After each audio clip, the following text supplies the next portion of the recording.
I realized today, walking around the market, that there's actually a fifth screen, because I realized that the shadow puppets designed, invented here in Indonesia were actually the first screen. So maybe this is the second screen. But the four screens I'll show you here, this is the first one. And the second screen was the television. And the television allows somewhat of an interactive experience because I can click and change channels. And indeed, the television was so popular, it spread around the world faster than any technology in history. The third screen is the computer screen, and the computer screen allows us a truly interactive experience. But it's the fourth screen.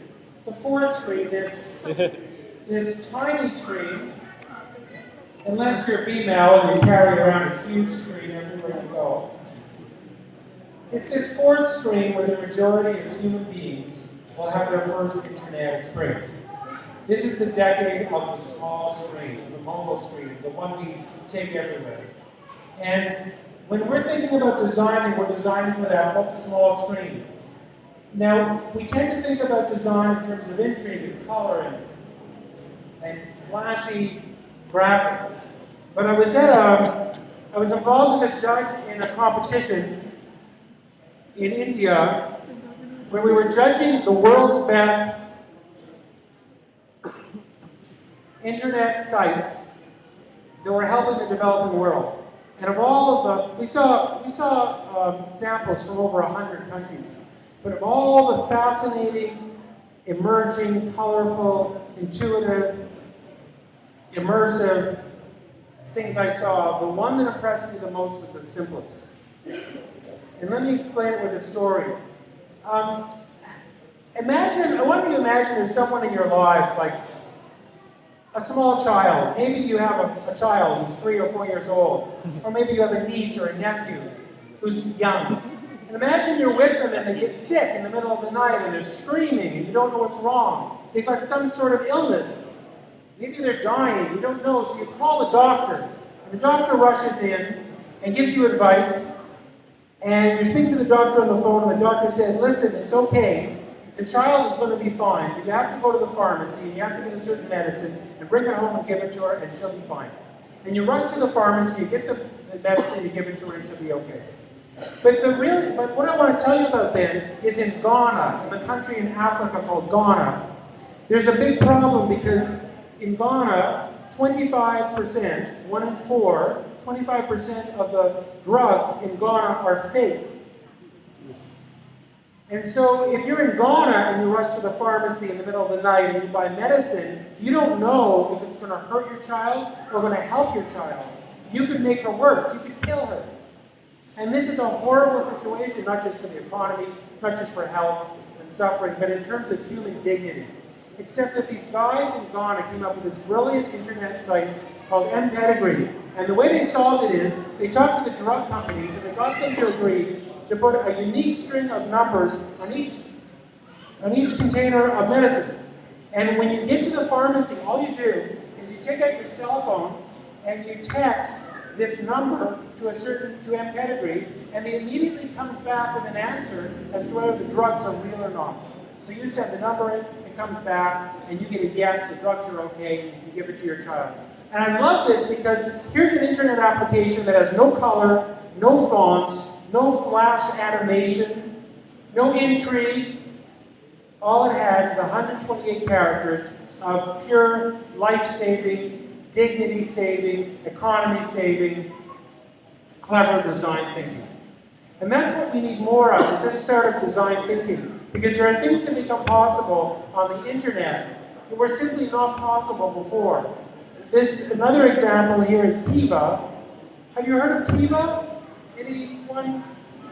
This is designed in the United States, but it's a system for helping people give small loans to people in the developing world. So for instance, this woman here, Maria Esther Navarrete, she lives in El Salvador, and she wants to create a bakery. She needs $1,000. And people from different parts of the world can lend her pieces of money. So Okay,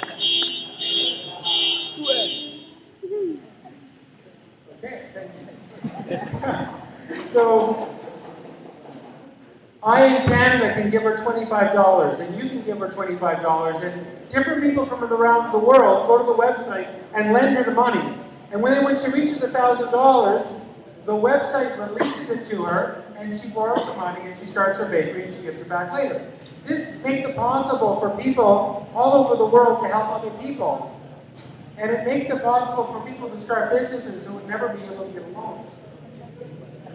We can help designers in rural communities create, design companies this way. Now, in rural communities, I've traveled a lot, and this is a child I met in Tanzania, and it concerned me that this Camel cigarette advertisement that he holds in his hand, it's the only Camel he'll probably see in his life. And I met this girl in Jordan, in Petra.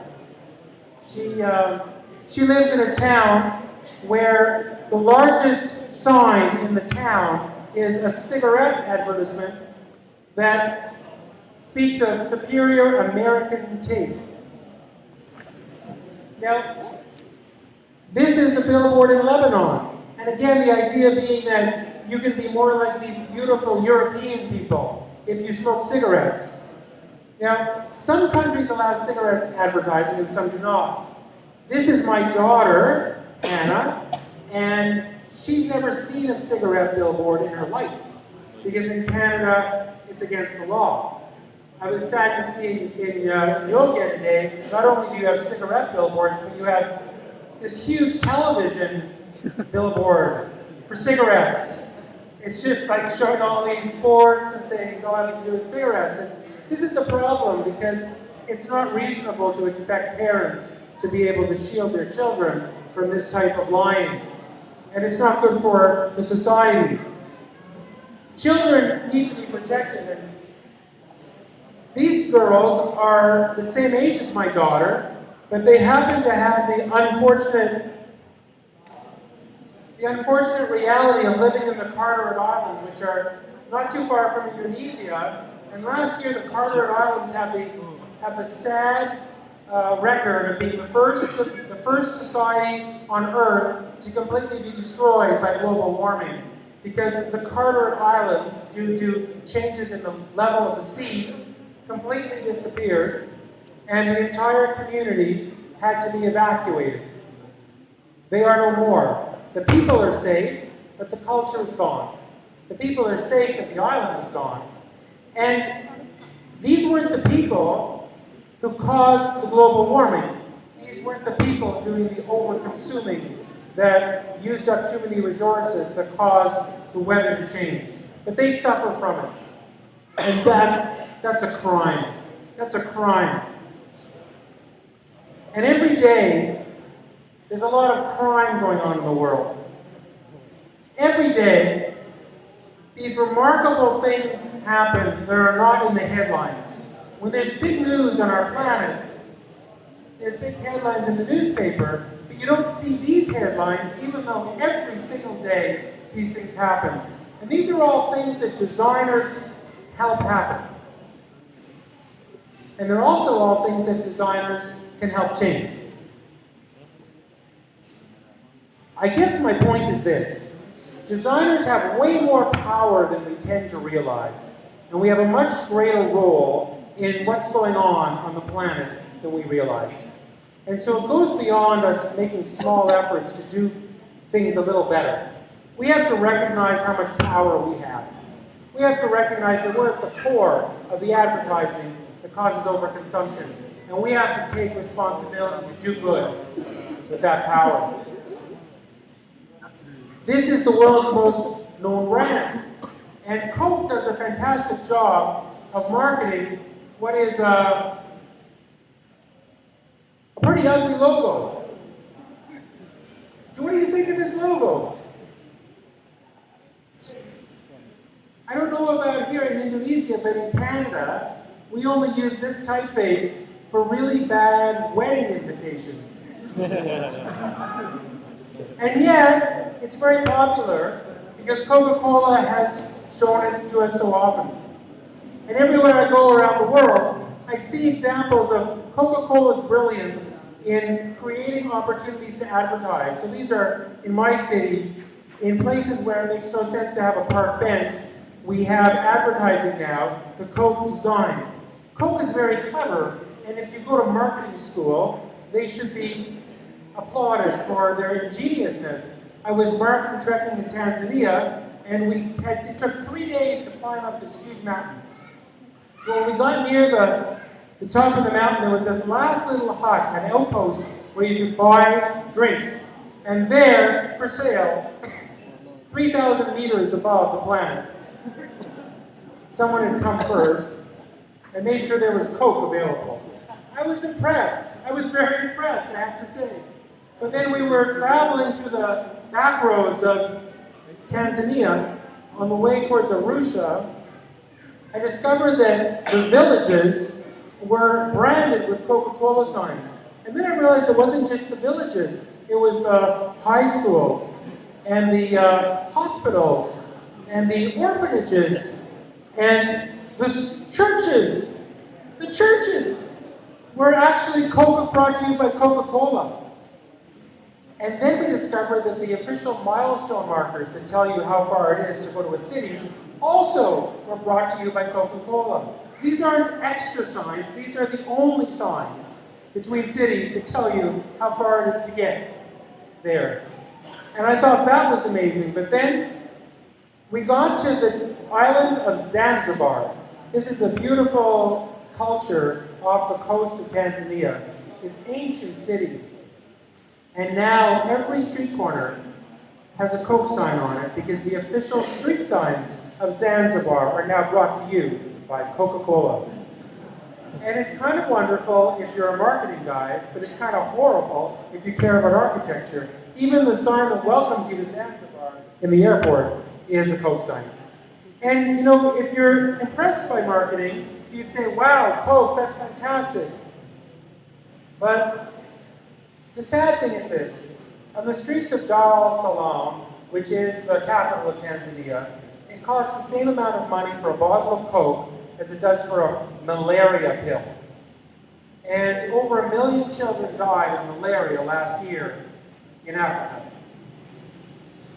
And so it concerns me that with all our clever marketing, is drinking caffeinated sugar water the best idea we have to share?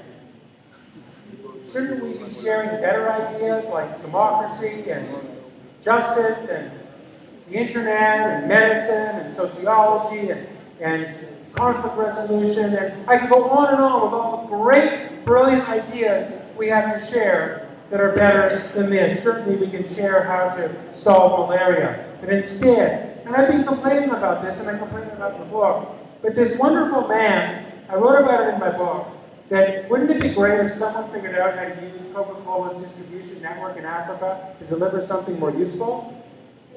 Because they do have the best. And this guy named Simon Berry came up with the answer. He invented something called the cola pod. What the cola pod is it's a container that fits between the bottles. So if you can imagine a case of cola, it has 12 bottles. 1, 2, 3, 4, 5, 6, 7, 8, 9, 10, 11, 12 bottles. And that means there's 8 spots between the bottles.